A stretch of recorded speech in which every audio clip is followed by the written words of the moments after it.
Bonjour à tous. Aujourd'hui, je vais vous apprendre à configurer l'apparence de votre thème WordPress.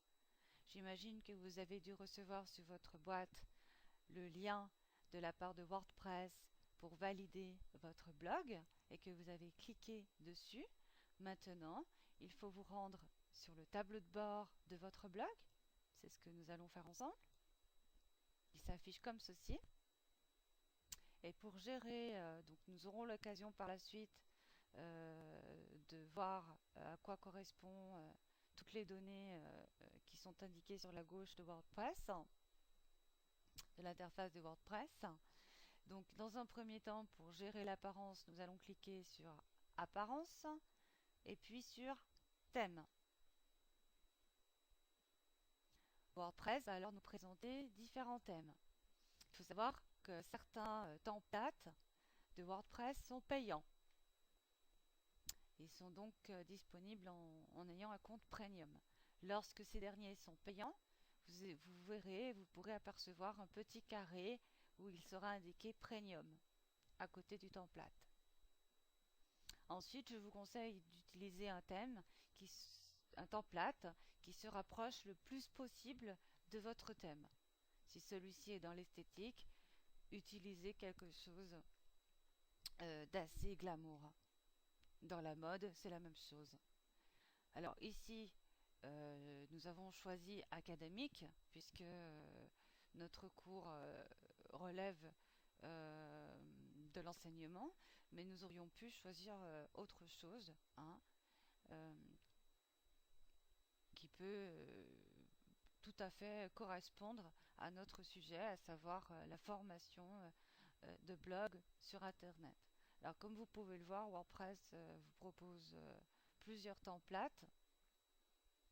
Alors je vous conseille de les visualiser tranquillement, de ne pas vous précipiter,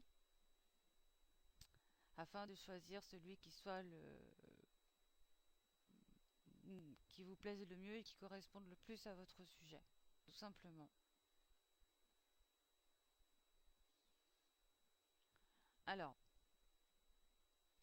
comme on voit, la page est infinie. Il y en a vraiment beaucoup. Vous voyez, ça n'arrête pas. Alors, j'ai prévisualisé les templates. Donc, par exemple, ici, nous allons prévisualiser.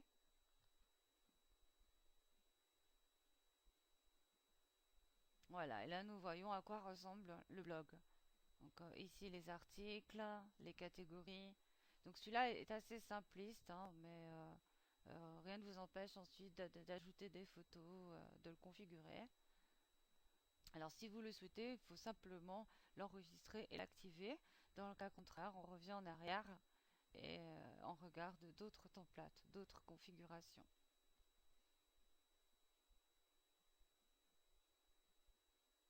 Alors, si un thème vous plaît, il est important de bien retenir le nom de son template afin de pouvoir le retrouver une prochaine fois, car WordPress les met au hasard et ils ne sont pas toujours disposés de la même manière.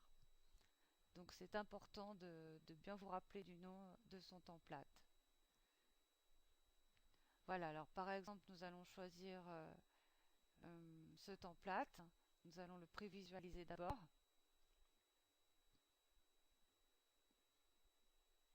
Voilà, imaginons que ce template nous plaise. Donc celui-là, on peut dire qu'il est assez simple.